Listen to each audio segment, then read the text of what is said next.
I know there's a lot of pressure on you. You seem pretty immune to it. Me? No pressure. Pressure makes diamonds. You know what it is.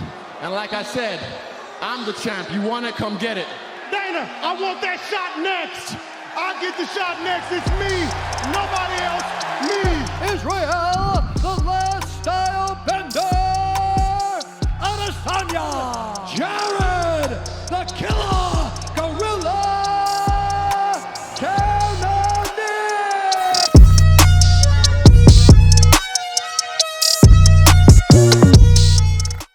The long-standing middleweight champion of the world, the man with an extensive boxing background and an astonishing 22-1 record in MMA, the last style bender, Israel Adesanya, faces yet another hungry contender, the only man to score knockouts in 3 different divisions while moving down, Jared, the killer gorilla Cannoneer.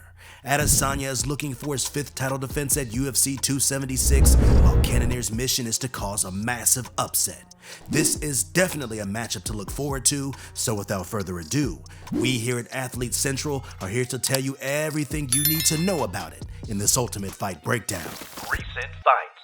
Let's start off with the challenger, Jared Cannonier, who after having a 3-4 start to his UFC career at heavyweight and light heavyweight, albeit he lost to respectable names Glover Teixeira and Jan Blachowicz, who are the last 2 holders of the 205-pound title, and also Dominic Reyes, who pushed John Jones to the edge in their title fight. Since moving down to 185, Jared is 5-1. His run started with a victory over David Branch. Cannoneer was a big plus 255 underdog heading into the bout. The Killer Gorilla stunned everyone by scoring a KO at the start of the 2nd round, landing a vicious right hook and finishing the fight with ground and pound. This explosive showing earned him a fight with the middleweight GOAT, Anderson Silva. The fight was back and forth and both men were landing diverse attacks, but at the end of the 1st round, Cannoneer landed another one of the numerous leg kicks he had been throwing that night and caused an injury to the Spider's knee, winning the fight. Oh, okay, that hurt Silva, and immediately Herb Dean stops the fight. Next came another underdog showing against Jack Hermansson, who was number 4 at the time. Hermansson was not able to impose his wrestling the way he wanted to, and Jared caught him in the 2nd round with an explosive uppercut, followed by ground and pound, and leaped up massively in the rankings. Next came his only loss at middleweight to former champion Robert Whittaker. The Reaper just outclassed Cannoneer on the feet in a decisive showing that broke Jared's arm due to the amount of head kicks he was blocking. After his next bout against Paulo Costa was cancelled, Kelvin Gastelum stepped in on short notice and Cannoneer went 5 rounds for the first time in his UFC career. He showed that he has stamina and he won the 1st, 3rd, and 4th rounds convincingly, leading to a unanimous decision win. The Killer Gorilla, Jared Cannonier. His last fight against Derek Brunson was a real comeback story. The 1st round was all Brunson, with his relentless grappling and forward pressure. Cannoneer got saved by the bell in the 1st round after Brunson had secured a tight rear naked choke. Wow, saved by the bell. The 2nd round was different though. Cannoneer landed a powerful punch that completely changed Brunson's body language. Jared went on to drop Brunson and finish the fight with brutal ground and pound. Let's get on to Adesanya, who has fought 5 times since his claiming the middleweight title over Whittaker. The first of those fights was Soldier of God Yoel Romero, which was arguably the worst fight of 2020. That fight did not live up to the expectations, especially since it was after Zhang vs. Joanna, arguably the best women's fight of all time. Adesanya secured a unanimous decision win in an extremely boring fight, but it wasn't as cut and dry as you would expect. 56.3% of fans scored the fight for Romero, giving him round 1, 2, and 5, but the media and judges leaned more towards the stylebender. Adesanya quickly erased this fight from everyone's memory by facing the eraser, Paulo Costa. In an incredible performance 6 months later, Israel dominated every second of the fight, finishing Costa with a knockout at the end of the 2nd round and showing everyone that he is worthy of that middleweight title. Go to the leg again. Oh! Knockdown for Adesanya! That victory was enough for the UFC to grant Stylebender his wish of attempting to become a double champion in the light heavyweight division against Jan Blachowicz. This didn't work out too well for Izzy. The Pole dominated him on the feet and then really shut all the doubters up in rounds 4 and 5 when he started to utilize his grappling. Izzy won the third round, but the other four were yawns convincingly.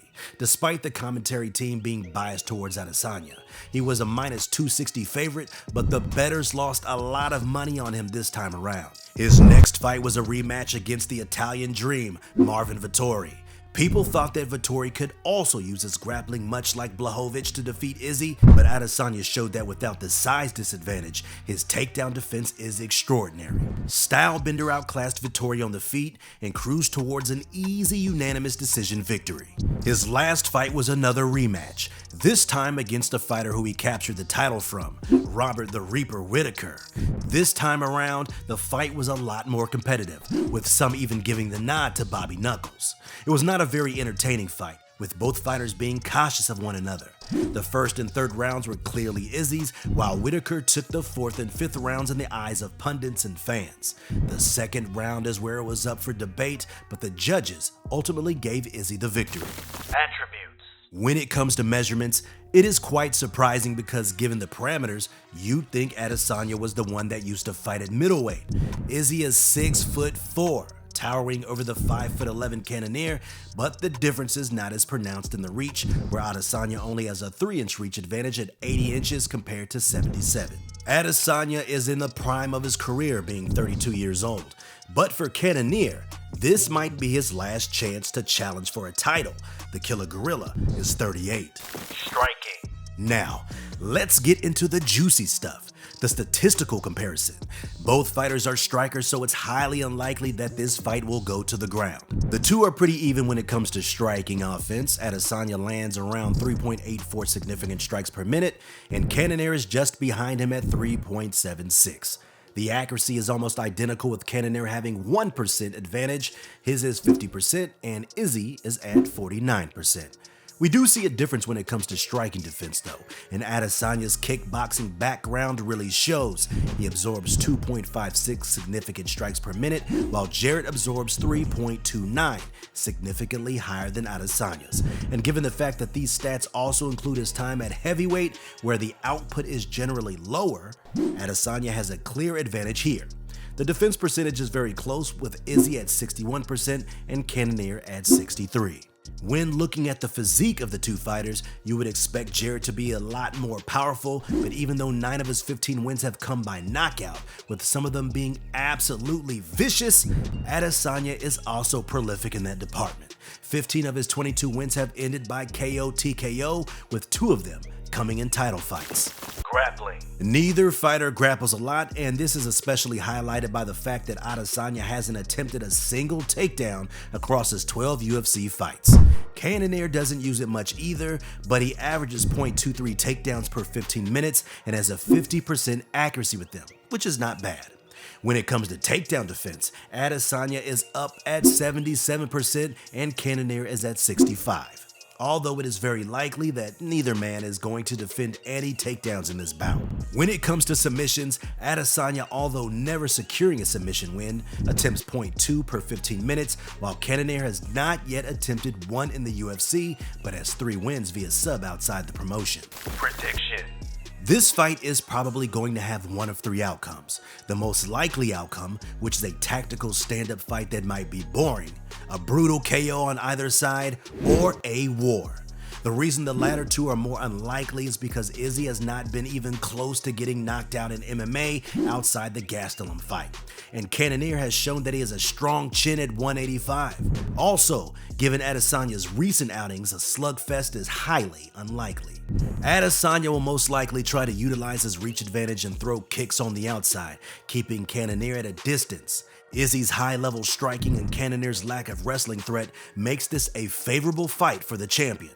He will get to stand and bang with a fighter who is objectively a worse striker than him. However, Jarrett is not to be underestimated. He has powerful kicks of his own, and his power is scary. I mean, just look at that last Brunson fight, or his brutal ground and pound against Hermansson. Some even claim that Cannoneer has the best ground and pound in MMA, so if he is somehow able to get Izzy down, the champ has his work cut out for him.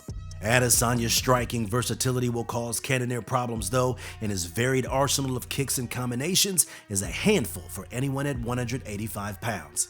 The bookmakers currently pit Israel Adesanya as a considerable favorite at -300, with Cannoneer coming back as a +250 underdog.